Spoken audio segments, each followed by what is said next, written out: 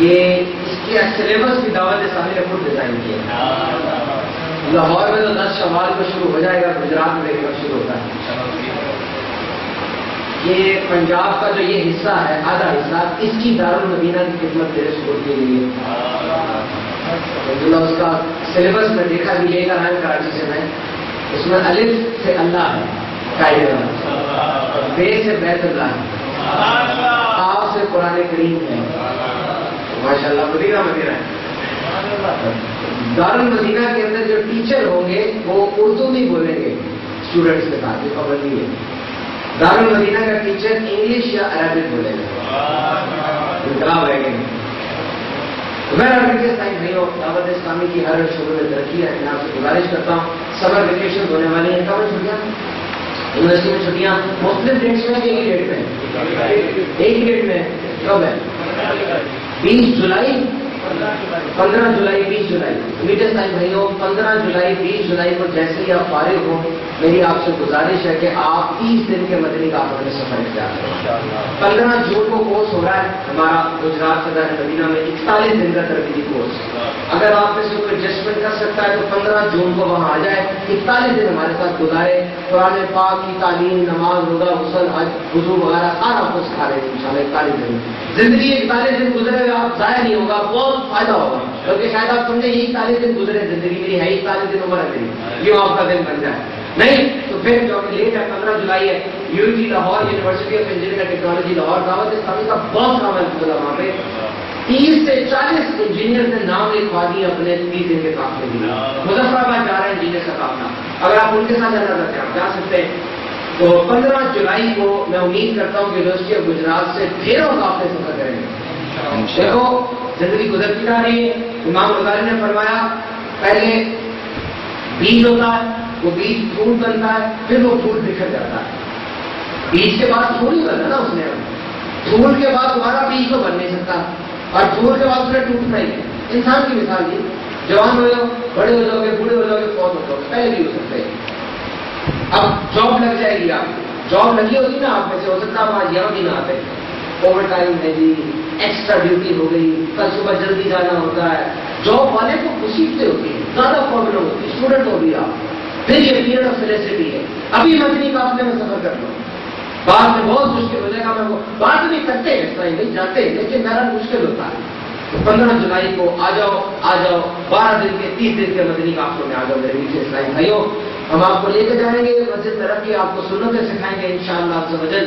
اس کے علاوہ 4 جولائی سے فیضان قرآن و سنت کورس بھی ہو رہا ہے، روزانہ 2 گھنٹے کا 26 دن کے لیے.